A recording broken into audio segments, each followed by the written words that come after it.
¿Qué tal? Buenos días, tardes, un gusto. Me llamo Diego Alejandro y quisiera exponer con ustedes la epistemología de Immanuel Kant. Em, bueno, creo que tal vez no haga falta decirlo, pero a manera de introducción, podríamos preguntarnos, bueno, ¿por qué es tan importante estudiar a este filósofo? Mm, Esta presentación trata de exponer lo que él mismo, Immanuel Kant, llama una revolución copernicana. ¿Sí? A manera de metáfora, así como Copérnico cambió la visión del universo al demostrar que la Tierra gira alrededor del Sol, pues así Kant hizo algo similar, ¿sí? Con el terreno del conocimiento.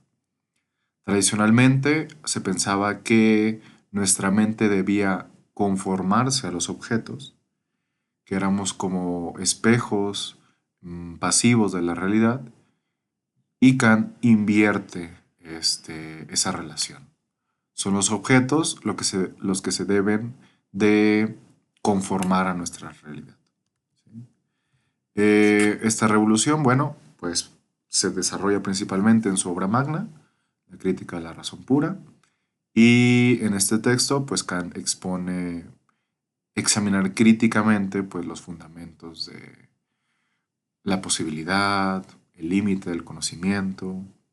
No se trata tanto de añadir nuevo conocimiento, sino de entender cómo es posible el conocimiento que ya tenemos. ¿Sí? Es como si antes de que estuviéramos usando una herramienta, por ejemplo, pues no sabemos cómo funciona, Kant viene a examinar la herramienta misma. ¿No? Muy bien. Entonces, estos serían los temas que vamos a ver, el contenido, cada uno pues voy a explicar un poco. Eh, bueno, esto ya lo dije, es la parte de su crítica. Vamos a empezar con un poco de contexto. ¿Sí? Para entender la filosofía y la originalidad de Kant, debemos de situarnos en ese debate filosófico de su época. Por un lado tenemos a los racionalistas como Descartes, Leibniz, Spinoza, quienes defendían que la razón pura, independientemente de los sentidos, puede alcanzar conocimientos verdaderos, ¿sí? Necesarios y universales. Para ellos, la mente humana posee ideas innatas y mediante la deducción lógica puede llegar a verdades absolutas. ¿Sí? Por otro lado, los empiristas como Locke, Berkeley y Hume, pues sostenían que todo conocimiento proviene de la experiencia sensorial. ¿Sí? La mente como tabula rasa, pues se va llenando con las impresiones, es una palabra muy importante, que recibimos del mundo exterior. ¿Sí? El empirismo más radical, por ejemplo el de Hume, pues llegaba a conclusiones casi escépticas, ¿no? Si todo conocimiento viene de la experiencia, conceptos como causa, sustancia, pues son solamente pues, hábitos psicológicos, si lo quieren ver así. Entonces, Kant reconoce este tipo de méritos y problemas. En este caso, trata de tener un diálogo con ambas posturas. Los racionalistas tienen razón al destacar el carácter necesario y universal de algunas verdades, pero se equivocan también al pensar que podemos conocer la realidad solamente con la razón. ¿Sí? Los empiristas aciertan al destacar la importancia de la experiencia, pero su escepticismo solo nos deja sin una base sólida para la ciencia. ¿Sí? Entonces Kant quiere superar ese callejón. ¿Sí? Quiere entender a ambos y poder sacar una conclusión, una dialéctica, por así decirlo. Y su pregunta fundamental pues es cómo son posibles los juicios sintéticos a priori, es decir, cómo podemos hacer afirmaciones que amplían nuestro conocimiento y al mismo tiempo que sean universales. ¿Sí? Por ejemplo, las matemáticas y la física nos dan ejemplos de ese tipo de juicio. ¿Sí? Y Kant quiere entender cómo es posible eso. Ok, entonces tenemos tres descubrimientos fundamentales. En este caso, antes de llegar a una filosofía madura, Kant realiza tres descubrimientos cruciales que serán los pilares de su sistema. El primer descubrimiento es la distinción entre posibilidad lógica y posibilidad real. Esto surge de su crítica al argumento ontológico de Descartes sobre la existencia de Dios. Kant se da cuenta de que podemos pensar coherentemente muchas cosas que sin embargo no son realmente posibles. ¿Sí? La coherencia lógica es necesaria, pero no suficiente para la realidad. ¿Sí? Segundo descubrimiento, quizás menos conocido, pero igualmente importante, viene de su reflexión sobre lo que llama contrapartes incongruentes. Por ejemplo, lo que da la mano derecha y la izquierda. ¿Sí? Conceptualmente son idénticas, tienen las mismas relaciones entre sus partes, pero sensiblemente son diferentes. ¿Sí? Una no puede ocupar el espacio de la otra. Incluso nosotros mismos, pues usamos una más que otra, ¿verdad? Esto se le muestra a Kant que el pensamiento e intuición son dos fuentes irreductibles del conocimiento. ¿Sí? Y el tercer descubrimiento son las antinomias de la razón pura. Kant descubre que cuando la razón intenta ir más allá de la experiencia posible, puede demostrar con igual fuerza proporciones contradictorias. ¿Sí? Eso es muy importante. Indica que hay un problema fundamental en el uso de la razón. ¿Sí? Bueno, tal vez a manera de comentario, es lo mismo que hizo un matemático llamado Gödel, que al menos, bueno, de manera rápida, pues descubrió que no se puede llegar a un sistema completamente cerrado en matemáticas, ¿no? Siempre vas a llegar a un axioma que no puedes demostrar, ¿sí? Que tienes que dar por hecho. Bien. Muy bien. Posibilidad de lo formal y real. Un poquito más de este trip del primer descubrimiento. ¿Sí? Kant distingue entre lo que es posible formalmente, es decir, lo que no contiene contradicción lógica, y lo que es realmente posible, lo que puede darse en la experiencia. Esto tiene consecuencias interesantes para entender la diferencia entre pensar y conocer. Por ejemplo, yo puedo pensar en un unicornio, ¿verdad? De hecho, pareciera algo bastante factible. Hay animales más extraños en la naturaleza que un caballo con un cuerno, ¿sí? En un círculo cuadrado, tal vez, aunque esto último sí contiene una contradicción. O, por ejemplo, en múltiples entidades mitológicas. Pero conocer algo requiere más que solo pensarlo coherentemente, ¿sí? Requiere demostrar que ese objeto puede aparecer en la experiencia posible, ¿sí? Kant lo dice de manera muy clara, fíjense. Podemos pensar algo sin de hecho conocer nada mediante ese pensamiento, sino más bien meramente jugar con representaciones. Esto es una crítica claramente a la metafísica tradicional, la escolástica, por ejemplo, que creía poder demostrar la existencia de Dios, el alma, todo eso, solo mediante el análisis de conceptos. ¿Sí? La existencia, nos dice Kant, no es un predicado. ¿Sí? Cuando decimos que algo existe, no estamos añadiendo una nueva propiedad al concepto, sino afirmando que hay un objeto correspondiente a ese concepto en la experiencia. ¿Sí? Entonces, bueno, es algo que también me acuerdo un poquito. Bueno, ahorita yo estoy leyendo a Spinoza y en su parte uno de la ética, en los axiomas, el último axioma justamente lo estaba viendo ayer, y es precisamente eso. O sea, a pesar de que Spinoza se considera un racionalista, pues dice que no todo lo que pensamos tiene que ser precisamente objeto de la realidad. Muy bien.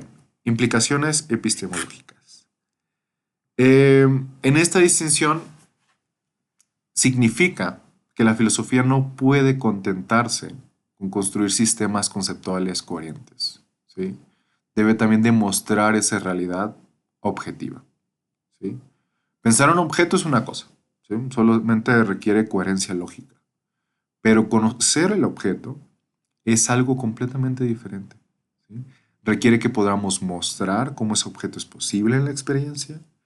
Esto también establece una línea divisoria entre una especulación metafísica y el conocimiento propiamente dicho. Entonces, aquí lo que Kant realmente está estableciendo es lo que se llama un criterio de significanidad, ¿sí? Para el conocimiento solo tienen sentido cognoscitivo aquellos conceptos que pueden referirse a posibles objetos de la experiencia, ¿sí?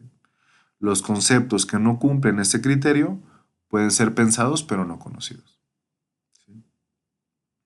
Esto como tal roza los límites, o al menos eh, el círculo empirista. Sin embargo, Kant no quiere que solamente conozcamos lo que podemos experimentar directamente, sino que nuestro conocimiento sea necesariamente referido al ámbito de lo que al principio puede ser experimentado, ¿sí? Por ejemplo, las condiciones de la experiencia son al mismo tiempo condiciones de los objetos de la experiencia. Mm, no quisiera terminar, entonces voy a saltarme esto, ¿sí? Las dos raíces del conocimiento, ¿sí? Desarrollado este descubrimiento, entonces Kant establece que la sensibilidad y el entendimiento son las dos raíces del conocimiento humano, ambas igualmente necesarias y ninguna reductible a la otra, ¿sí? La necesidad de nuestra capacidad receptiva debe ser a través de ella con los objetos dados. En este caso, Kant va a mostrar que incluso esta receptividad tiene sus estructuras propias, las formas a priori de la sensibilidad, y es lo que comúnmente se conoce como el espacio y el tiempo, ¿sí? El entendimiento es nuestra capacidad espontánea y activa, ¿sí? La metáfora, esta de dos raíces son importantes, ¿sí? Así como una planta necesita tanto raíces que absorban nutrientes, como raíces que se anclen al suelo, nuestro conocimiento necesita tanto el material proporcionado por los sentidos como las estructuras proporcionadas por el entendimiento, ¿sí? Sin sensibilidad no tendríamos nada que pensar y sin entendimiento no podríamos organizar lo que nos han dado, ¿sí? Muy bien. Vamos a hablar un poquito de la estética trascendental, brevemente, nada más para no dejarlo así. Eh, la estética trascendental, que es la primera parte de la crítica, bueno, Kant desarrolla su teoría del espacio y del tiempo, ¿sí? Es un argumento donde quiere demostrar que el espacio y el tiempo no son conceptos empíricos de la experiencia, como creían los empiristas, sino son conceptos racionales o propiedades de las cosas en sí, ¿sí? Como creían los racionalistas. Son cosas a priori, ¿sí? De la sensibilidad. Para poder abstraer el espacio de la experiencia, primero tendría que ser posible experimentar objetos como coexistentes, ¿sí? Distintos entre sí. Entonces, esta es una tesis diferente, ¿sí? Las estructuras fundamentales de nuestra experiencia no vienen del mundo exterior, sino de nuestra propia constitución cognitiva. Muy bien. El idealismo trascendental de Kant nos dice que el espacio y el tiempo tienen realidad objetiva con respecto a todo lo que puede presentarnos como objeto, ¿sí? Los objetos en el espacio y el tiempo son empíricamente reales, no son ilusiones objetivas, ¿sí? Esta doble perspectiva le permite a Kant responder tanto al escepticismo sobre el mundo externo como a los excesos de la metafísica tradicional, ¿sí? Efectivamente, tenemos conocimiento seguro del mundo de los fenómenos, pero debemos de reconocer que no conocemos las cosas como son en sí mismas. ¿Sí? Entonces, no quisiera terminar un poquito más, esto es lo mismo. Bueno, aquí habla de las tablas de categoría. Esto, bueno, algunos comentadores dicen que este es uno de los puntos débiles de la teoría de Kant, porque pues se basa prácticamente en la lógica aristotélica, ¿sí? Formas de juicio, Kant al menos sí era un poquito más pues sistemático, no podía dejar de ser sistemático, entonces tuvo que elaborar esta tablita. ¿Sí? El argumento central, fíjense, me voy a enfocar en esta parte para no hacerlos esperar de más. Ese es el argumento central de toda la crítica. La deducción trascendental de las categorías de Kant quiere demostrar que estas categorías implican necesariamente a todos los objetos, pero Kant parte de un hecho. Tenemos experiencia de objetos, pero esa experiencia presupone ciertas condiciones. ¿Sí?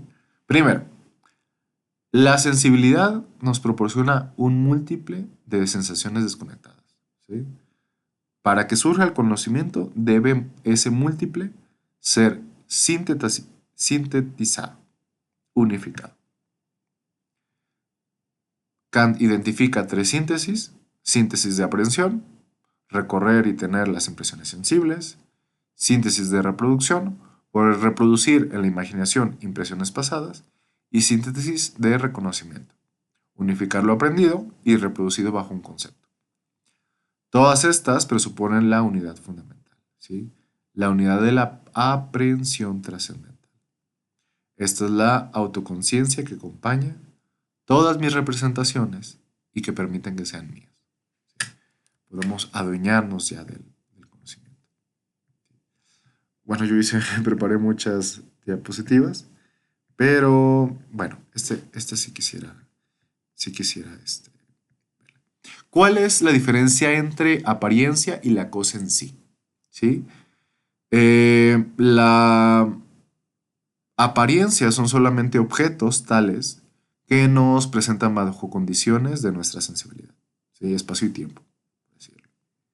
Son empíricamente reales, no son ilusiones. El mundo que conocemos a través de la ciencia, por ejemplo, el mundo de nuestra experiencia cotidiana, el mundo de las apariencias, ¿sí? Las cosas en sí mismas son los objetos tal y como existen independientemente de nuestras condiciones, ¿sí? Son trascendentalmente reales. Existen, pero son epistémicamente inaccesibles para nosotros, ¿sí? No podemos saber cómo son las cosas independientes de cómo se nos parecen, ¿sí? Kant usa esta analogía. Así como un objeto se ve diferente a través de lentes de diferentes colores, así todo lo que conocemos lo podemos conocer, vaya, a través de diferentes lentes de nuestro aparato cognitivo, ¿sí? Podemos estudiar cuidadosamente cómo se ve un objeto a través de sus lentes, pero nunca nos los vamos a poder quitar, ¿sí? Esta distinción no es entre realidad e ilusión, sino entre dos perspectivas de la misma realidad, ¿sí? ¿Cuál es la diferencia entre lo que aparece y son en sí mismo? ¿Sí? Mm, Quisiera terminar con esta frase, ¿sí? Yo igual puedo compartirle la diapositiva y comentarme por favor en el foro. Quisiera terminar con esto. El tribunal de la razón pura, ¿sí? Kant concibe este tribunal como un veredicto a las disputas metafísicas, ¿sí? Contra el escepticismo demuestra que sí tenemos conocimiento, pero solo de aquellos principios que constituyen la experiencia. La deducción trascendental muestra que sin la aplicación de las categorías, la autoconciencia misma sería imposible. Y contra el dogmatismo demuestra que no podemos tener conocimientos más allá de la experiencia posible. Las antinomias muestran que la razón, cuando se emplea en el reino más allá de los sentidos, pues cae en contradicciones. ¿Sí? El resultado es lo que Kant llama el camino crítico, ¿sí? Que evita tanto la duda radical como la especulación infundada. Este camino reconoce tanto el poder como los límites de la razón humana. La crítica como tal no es una destrucción de la metafísica, sino su fundamentación sobre bases nuevas. ¿Sí? Al final de cuentas, Kant siempre tuvo ese deseo de continuar en ese camino para poder continuar con la metafísica. ¿Sí? Como dice Kant, no se trata de extirpar las cuestiones metafísicas, sino de llevarlas al camino seguro de la ciencia. ¿Sí? Eso sería lo importante. Hablamos de la influencia, el neocantismo, idealismo alemán.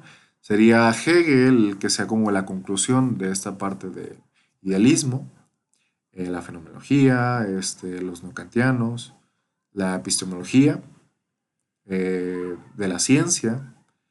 Y bueno, estas son las obras principales que yo consulté. Principalmente a mí me interesó Kant porque es el autor que me gustaría continuar después de Spinoza.